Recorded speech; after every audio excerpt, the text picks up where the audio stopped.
سورہ جمعہ۔ سورہ جمعہ کا تعارف۔ اس سورت میں 2 رکوع اور 11 آیات ہیں۔ سورہ جمعہ کے مضامین۔ اس سورت کی ابتدا میں اللہ تعالیٰ کی تسبیح اور تقدیس بیان کی گئی اور نبی کریم صلی اللہ تعالیٰ علیہ وآلہ وسلم کی عظمت و شان اور ان کے اوصاف بیان فرمائے گئے۔ یہ بتایا گیا کہ اللہ تعالیٰ کا اپنی مخلوق پر یہ بڑا فضل ہے کہ اس نے ان کی ہدایت کے لیے اپنے حبیب محمد مصطفیٰ صلی اللہ تعالیٰ علیہ وآلہ وسلم کو مبعوث فرمایا۔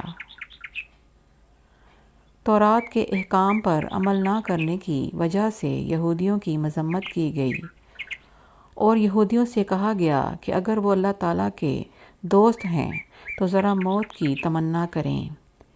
نیز یہ بتایا گیا کہ وہ کبھی موت کی تمنا نہیں کریں گے اور یہودی جس موت سے بھاگتے ہیں وہ بہر صورت انہیں آ کر رہے گی۔ سورت کے آخر میں نماز جمعہ کے احکام بیان فرمائے گئے ہیں۔